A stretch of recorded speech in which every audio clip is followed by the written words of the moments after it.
mga ka-farmers natin dyan na may palayan, na merong mga garden, halamanan, may mangga or di naman kaya may mga halagang hayop. Dahil itong electric sprayer po natin ay multi-purpose po ito kapag gusto mong abunuhan ng inyong mga pananim or di naman kaya gusto mong mag-disinfect sa alaga mong mga hayop, magagamit nyo po. Ang advantage nito dun sa traditional nating sprayer, hindi mo na kailangan magbomba-bomba na napakatagal at nakakasayang ng oras. Ito po kapag full charge na, magagamit mo po ito ng 3 hours straight na nakatayo ka lang, hindi mo na kailangan magbomba. Napakadali lang po ng pag-operate nito. Ito lang po yung on and off. Ito po yung paghina at paglakas ng sprayer po natin. Kung gaano kalakas yung pagbuga ng tubig. Tapos ito naman po yung pinakasaksakan ng charger nito.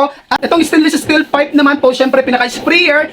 At meron na itong kasamang 4 na nozzles. Ayun na lang po mamili kung ano yung gagamitin nyo at kung ano yung i-sprayhan nyo. Idudugtong nyo lang po yan dito. Ito naman yung depressable controller ng ating sprayer. At ang maganda pa dito, dahil ito po ay na-i-extend or napapahaba po natin yung pipe na to para naaabot yung malayong area po.